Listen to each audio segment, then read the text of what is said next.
Hey there, language lovers. Welcome back to 24/7 English, the channel where we break down the secrets to mastering English one step at a time. I'm your teacher, Connor, and today we're tackling a question that has been on so many minds: how to remember words. On Wednesday, I go to school again. At the beginning of the lesson, one student said, "I started to read more. I feel that it is good for me. I can see how my grammar is better, but I have a problem.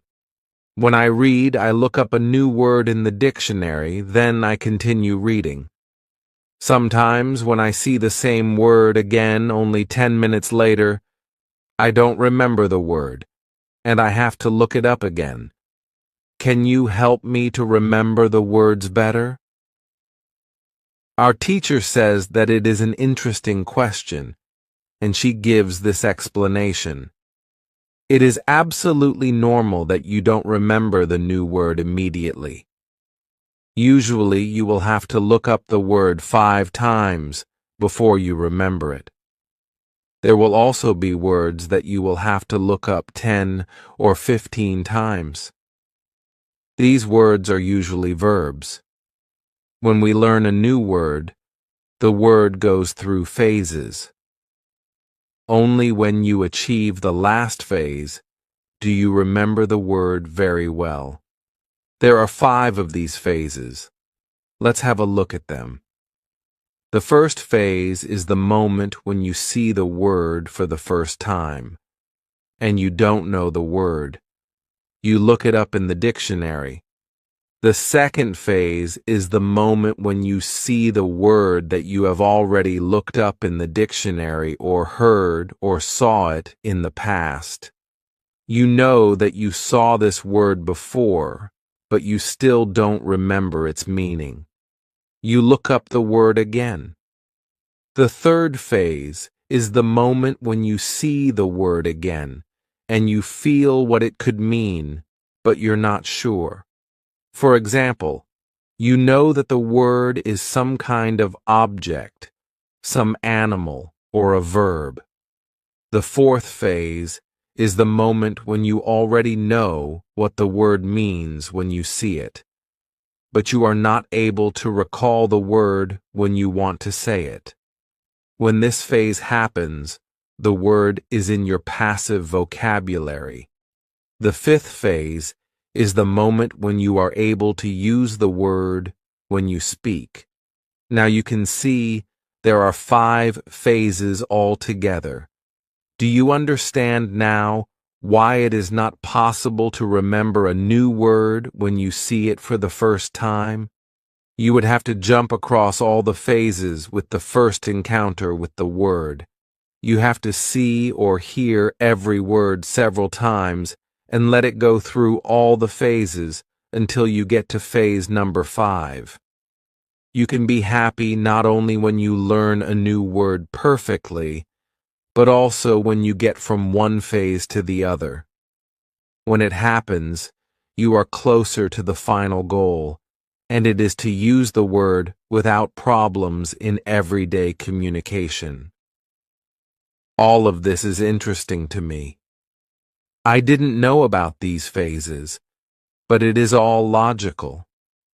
It also happened to me that I looked up a new word in the dictionary, but 2 minutes later, I didn't know what the word was, and I had to look it up again. I felt stupid that I didn't remember the word. Now I know that it is absolutely okay not to remember the word forever when I see it for the first time. I need several encounters with the word before I can use the word well. After school, I go to my football training. Our coach tells us that there will be a match on Saturday. The school team will play against another school team from Cambridge. Our coach tells me to come and play for the school team. I am very happy, and I am looking forward to the Saturday match. When you want to remember a new word, you need to see or hear the word about 10 times. How to improve listening. The next day, I go to school again. One of the students has an important question. He wants to know how to improve his listening skills. He wants to know what the best approach is. Our teacher says, "Thank you for your question. Good listening skills are very important for communication. If you don't understand what people are saying, it will be difficult for you to speak with them. There are a lot of materials on the internet for students of English. Some students can have a problem with finding the right listening materials for them. Let's have a look at what you should listen to. There are two types of materials which you can listen to. You can listen to some audio or you can watch a film.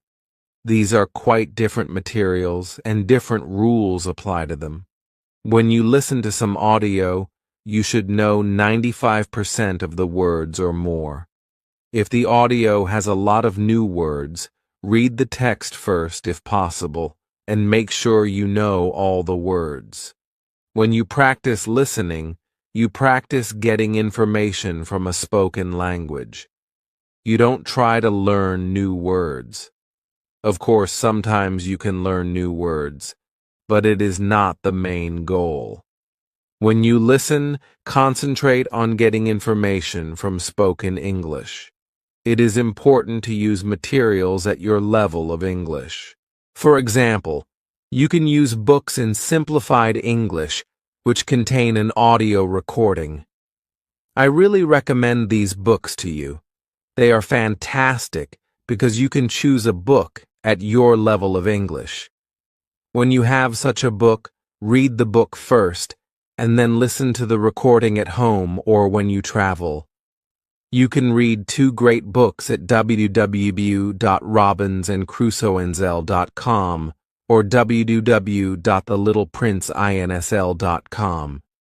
You can also visit www.newsinsl.com if you like listening to the news. All these materials are in 3 levels of English. The second type of materials for listening practice are films and videos on www.youtube.com. These are also great. You can start using them when you know 2,000 words in English or more. This is what you should do with the film. Watch it for the first time with subtitles so that you know what the film is about. Then, watch the film without subtitles. If you like the film very much, you can watch it more than once. When you watch one film many times, with every view, you will understand more. It is also good to watch videos on the internet about interesting subjects. For example, if you like nature, you can watch documentaries about nature. You can also watch reality shows. Reality shows are much easier to understand than films or documentaries because the structure of the show is usually the same. It is necessary to have at least 30 minutes a day of listening. The more you listen, the faster you will understand more words. When listening, you should always look at what you already understand, even if it is just 10% at the beginning. It is very easy to demotivate yourself by realizing all of the parts that you don't understand yet. Look at what you already know. Be happy for every new sentence you have understood. Listening is the easiest way to learn. You don't have to do anything, you just listen. Did this information help you? Yes, says the student. Thank you. The listening topic is very interesting for me. Now I know what to do to improve my listening. When you want to be good at listening, listen for 30 minutes every day. What you need before you start. On Friday, we have an interesting conversation in our class. Our teacher has a question for us. She asks, What was your first reason to learn English? Do you remember the moment when you started to learn English? When did you start to be really interested in the language? I say that I remember the moment when I started to be interested in English. My teacher says, "Can you tell us what happened?" I say, "Yes."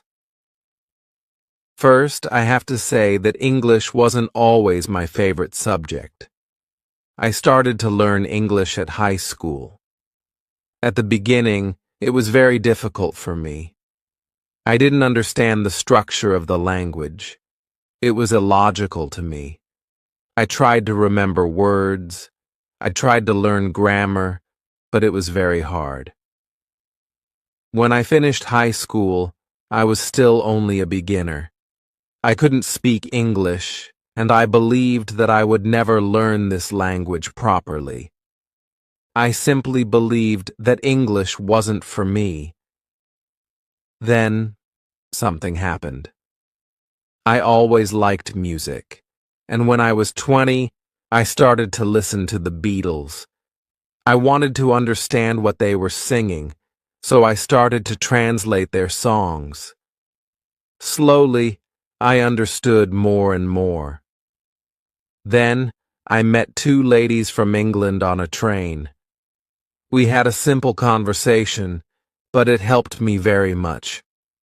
I started to believe that I could learn English.